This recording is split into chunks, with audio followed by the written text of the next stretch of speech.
Good morning, student.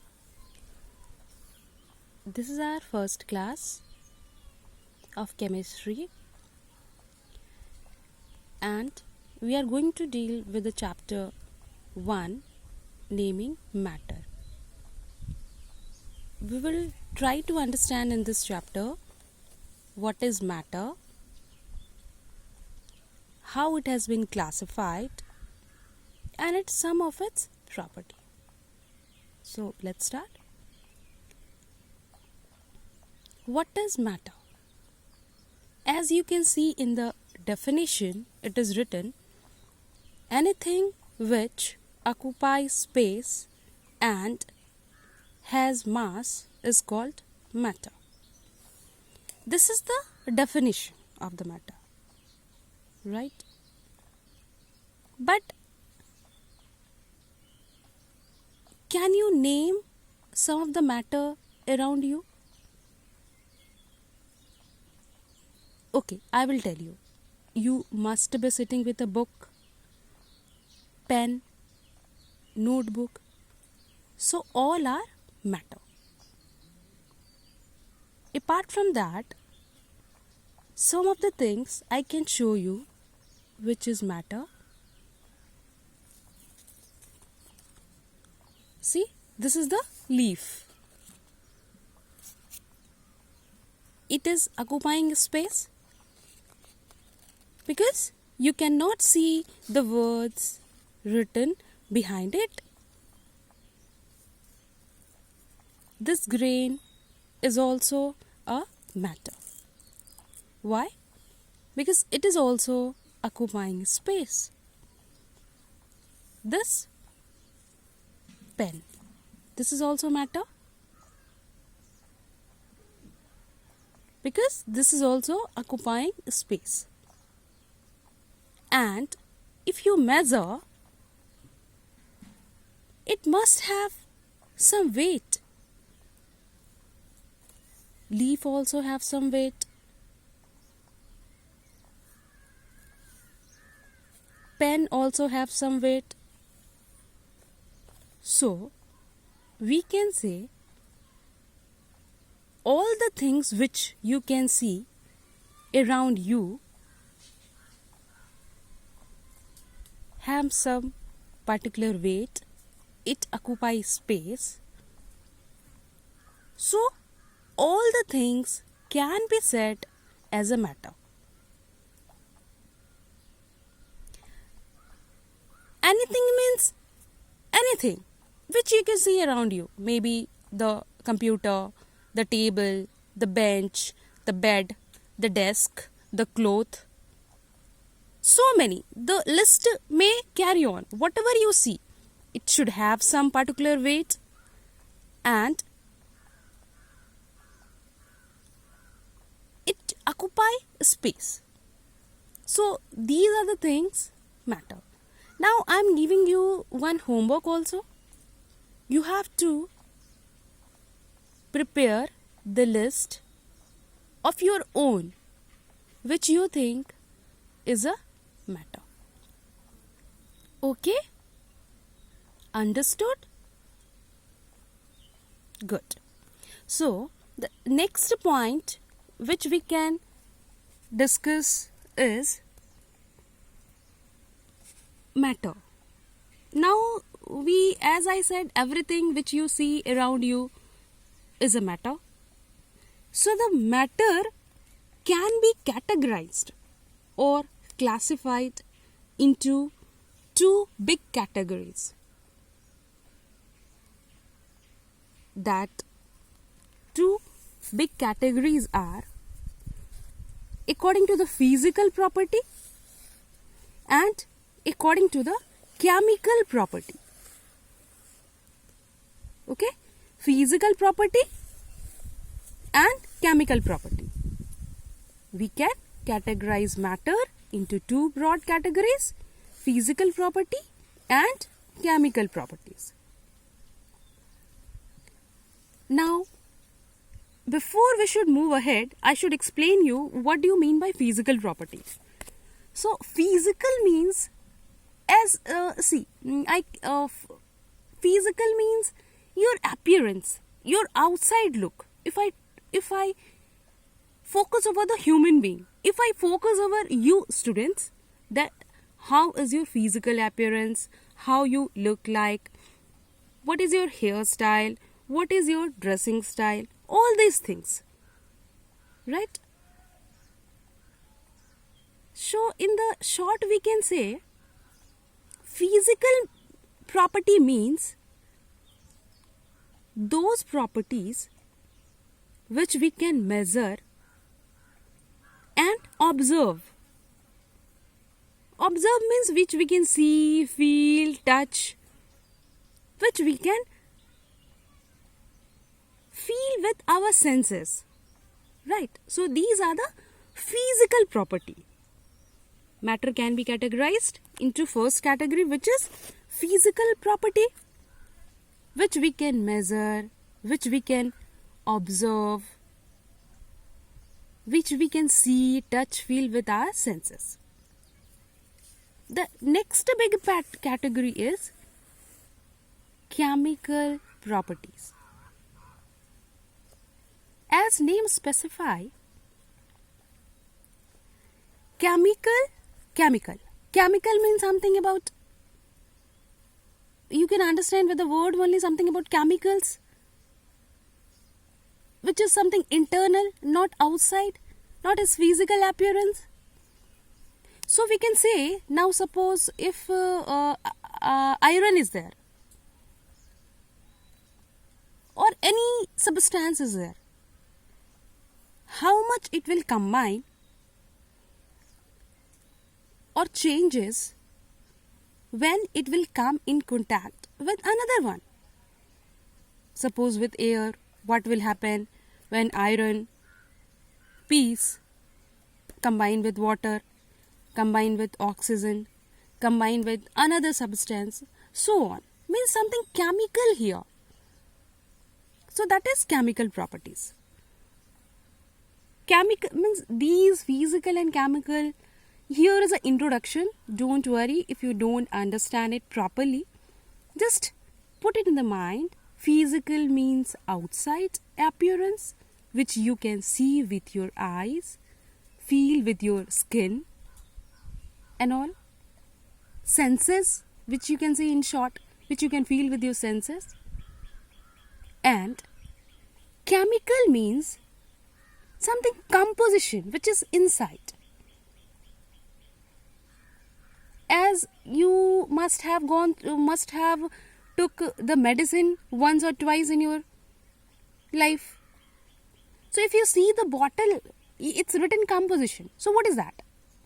That is chemical composition. Means what is mixed in it, what is the ratio of it. So it is a very big and broad term. Don't worry, we'll be dealing with this physical and chemical changes, physical and chemical properties further also. We will have a complete chapter over it. In the short, physical means outside, which you can see, which you can measure, and chemical means its composition, by which it is made up of, by which it can change, by which it can combine, right? Okay, good. So next we are moving about the physical property. Physical property, as I said, physical means which we can see, measure. So if you see the solid,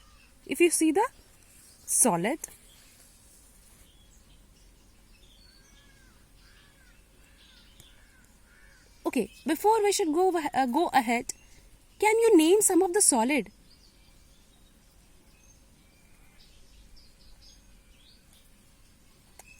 I think you must have learned in previous classes also, right? So solid, book. Let me give once more a pen. Is this a solid? Right, this is a solid. The notebook. This is a solid? Yes. This is also solid. Then, okay, this is this is one of the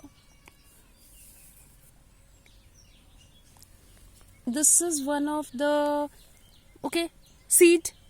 This is one of the seed. This is also solid. Yeah, this is also solid. Why? Because this have some particular shape. This have some particular shape and volume. Liquid, water, oil, gases, air, oxygen, nitrogen, and so many. So if we divide the matter according to the physical properties, that will be solid, liquid, and gases in the broad categories.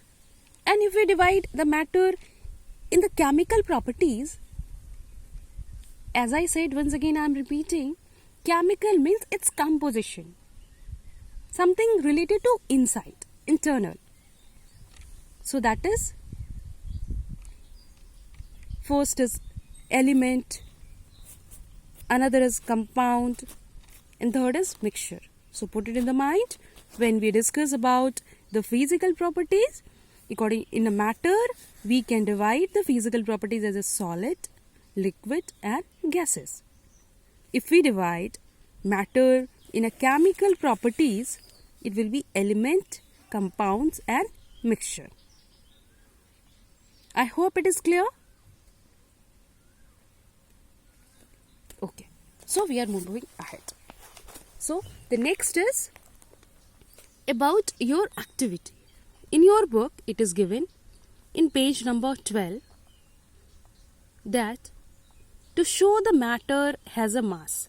We have discussed earlier also that we say that anything is a matter when it has a mass. So we have to prove it by showing one activity.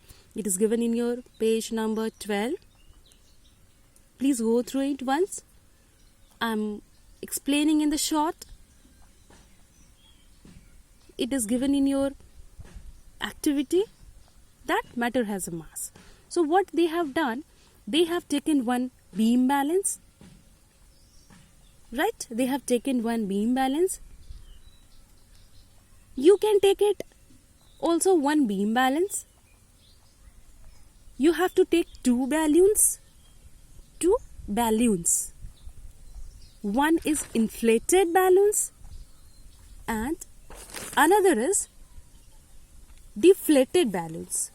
Inflated means in which the air is blown. Deflated means in which there is no air. So inflated balloons and deflated balloons. And what you have to do, both the balloons you have to tie. We have to tie in the beam balance. One side inflated balloons and another side deflated balloons. You will see that the beam balance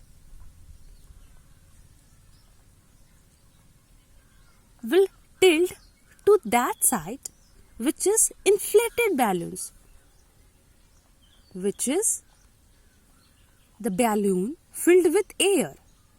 It is tilt towards that direction. What does it mean? It means it has mass. It has some mass. It has some weight. That is why it is tilt.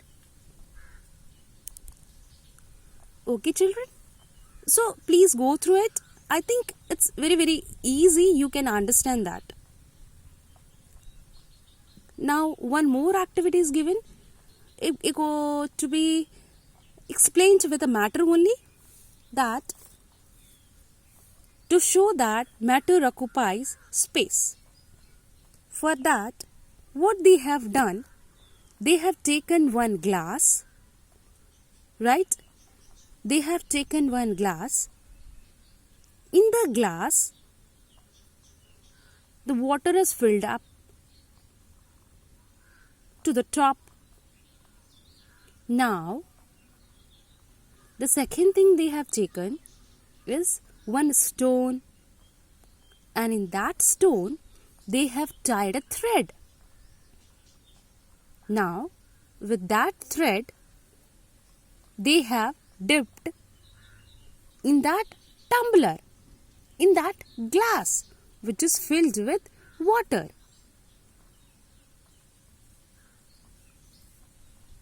So you can very clearly you can understand that what will happen if the glass is already filled, and if you put a glass, in that glass you will put a stone. Obviously, the water will overflow. The water will come out. What does it mean? What does it show? It shows that stone have taken the space of the water and water is coming out.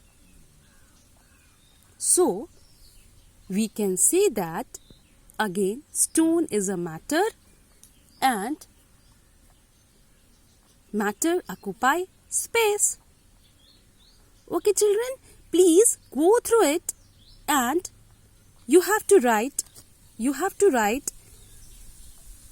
a list of matter, at least 10 points, 10 number you have to write. What you example of matter. The second thing, you have to write this activity in your notebook. Okay children, thank you.